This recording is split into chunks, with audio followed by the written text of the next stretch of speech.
Hey guys, it's Ashley from Special Ed Socials, and I am here to answer the last week of our questions, week 6, classroom setup and management. We have a few questions to go over today, so stay tuned and let's get started.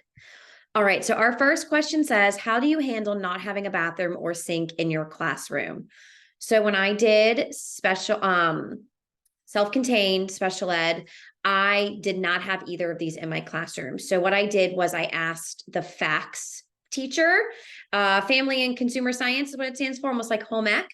And I asked if I could borrow their classroom or an art classroom. Think about classrooms that have a sink that you might want to access if you're doing like cooking experiments. So a lot of times science classrooms, art classrooms, the home ec classroom.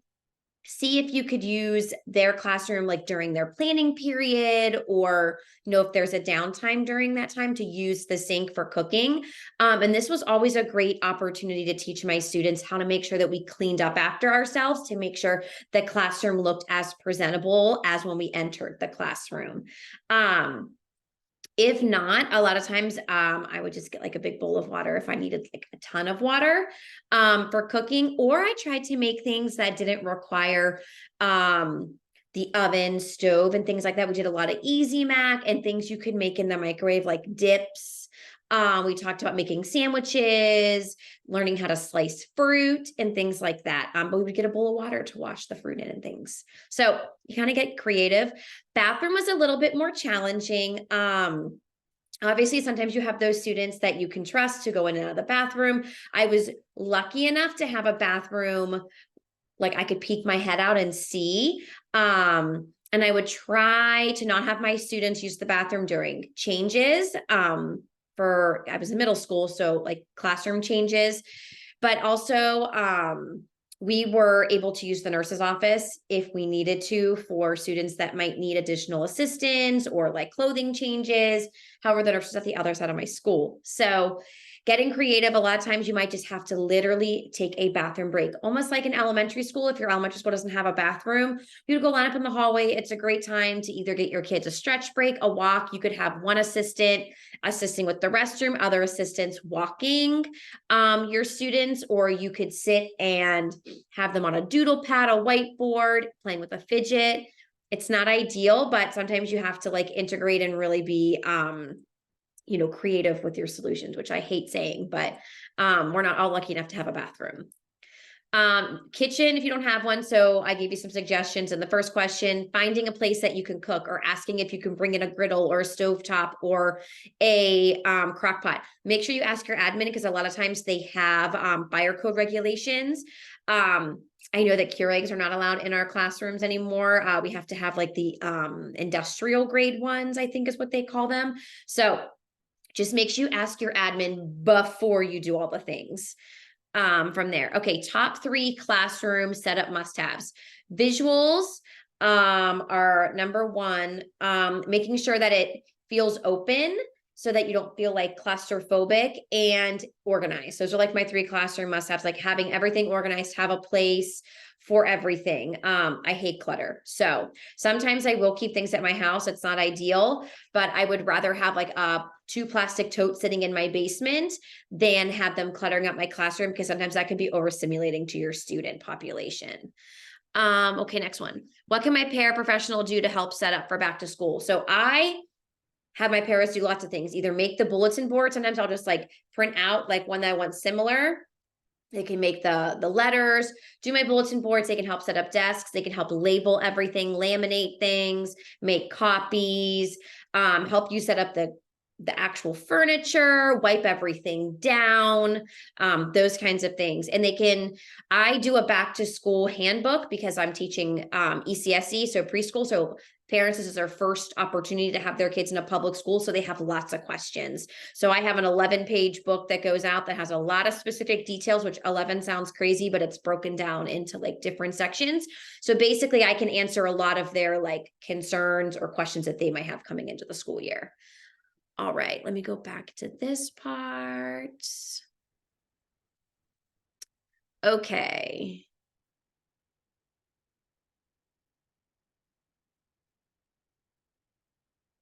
Sorry, friends. Okay, a checklist for setting things up for resource setting. I have one of those. I can put that in the group later. How do you model expectations? I model them. Like my expectation is you sitting in a chair or you doing this XYZ, and you might have to go over it and over it and over it. You could play charades with it. I know we talked about this. Like you could make it in a game. You and your para could do role playing where your para sitting in the desk and is like hitting things and running and like, what would you, and then explain to your para like, oh, you know, Sally, I need you to sit with quiet feet, or ask like the class, hey, what should Sally be doing instead? Just knowing your kids and knowing how they're going to perceive information, trying that model with the role playing, visuals, written out, positive praise to peer models and students that are doing the expected behavior is a really good one. Someone did comment on one of these, so that's good. How do I introduce a visual schedule to kinder and Mont Severe? You're just going to basically script your day all day, which is what I do in preschool. So, okay, friends, we are in calendar time. In calendar time, we're sitting in our seat. I have visual moment. I'm sitting in my seat. My hands are in my lap. I'm not touching friends. I'm following directions. I raise my hand. Keep your rules like 3 to 5, like no more than that. Have visuals, repeat them every single day. I still do that. From September to May, I talked about I had 3 rules at story time and at circle time, and my students knew the visuals, like my hands are in my lap, my eyes are on the teacher. I mean, they could be up, they could be side, and my mouth is quiet. Like, and the kids knew like where their hands are supposed to be, where their eyes are supposed to be, and where their mouths are supposed to be quiet. So if you can make it into like a fun song, and those kinds of things. So how do you teach them to rotate? Same thing. Pre-K, I was like, thought they were crazy when they thought, oh yeah, we're going to have these 12 students just rotate stations. So you can have a song or a signal. So one teacher I know had a bird like call. That's not my personal choice, but they would like to each station. So when they heard the caca, they would freeze and they would all look at the teacher, and the teacher say, okay, we're all going to transition. You might physically have to hand hold and teach the kids to go to station. You could have a visual that says you're in red station, now you're going to blue station and then green station. You and your para might have to split and say, okay, I'm going to grab Johnny, you're going to grab Susie, you're going to grab Mike, I'm going to grab Nina, and we're going to just move the kids. So you'll know your kids once you go, like it's pretty easily to find some of the friends that can follow the schedule, some of the friends that might need hand over hand, and then eventually could transition to like a visual schedule on what their rotations look like. But you're going to be teaching those expectations at least the first month. So a lot of times you might think, I'm not actually teaching anything, but you really are. You're teaching the kids how to function in the classroom day in and day out. And then eventually you're going to come to the realization one day, like, oh, I didn't have to move Johnny or Susie or Nina or Mike. And it's great to see.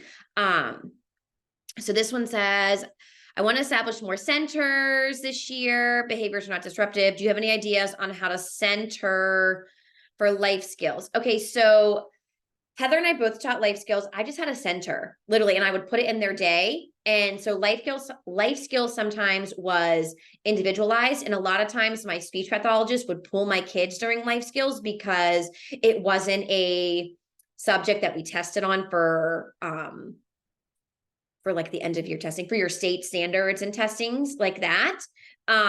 And that way she or he, your SLP, could come on trips. So I always made that my flexible time. So some days we did center, some days we did a group activity, some days we did jobs.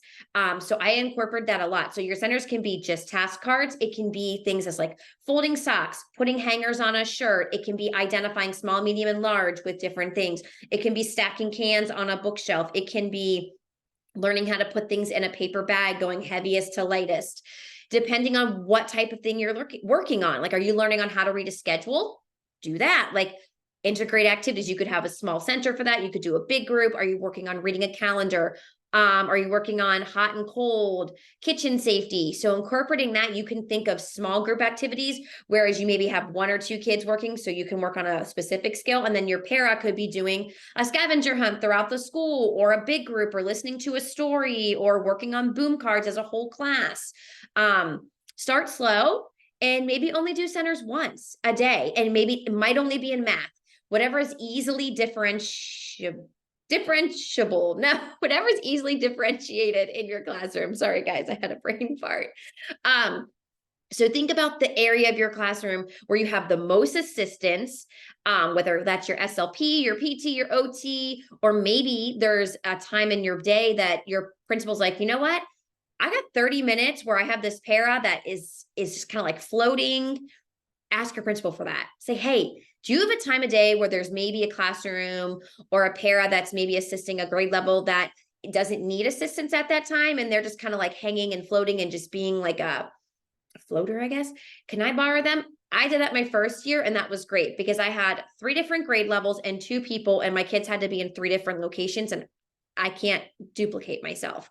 So I just asked, and my principal was like, yeah, we can find someone for you for, might not be the entire time, but it was great. So don't be afraid to ask questions like that. I think we answered most of them, but if I haven't, leave a message in the group or message me or Heather, Dawn, or Jen. But I'm Ashley from Spectacular Days, but part of Special Ed Social. So thank you guys so much for being with us this summer. We've had a great time. And we can't wait to tell you what we are going to do in the future. So have a great school year and a great rest of your summer.